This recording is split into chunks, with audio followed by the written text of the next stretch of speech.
na ang laban. Kaya naman, ang admin ng Cuadro Alas It's My Boy ay nagbigay ng kanyang salubin dito o reaksyon.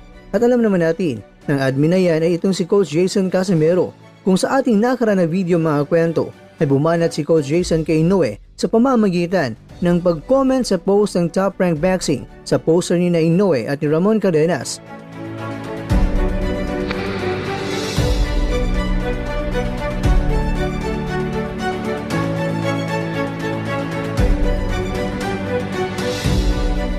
Sa ngayon naman ay ganito ang kanyang banat kay Inoue. Sinabi niya na Turtle, ganito ang mangyari kay Inoue pag magkaharap na silang dalawa. Ibig sabihin itong si John Real Casimero ay itong si Naoya Inoue. Sinabi dito na malakas lang daw sila kung ang mga kinalaban ay mga mahihina. At ang matindi pa dito ay nag-comment pa sa ibaba at sinabi niya na Turtle, kamang-kamang lagi ka. Ibig sabihin ay gagapang ka talaga.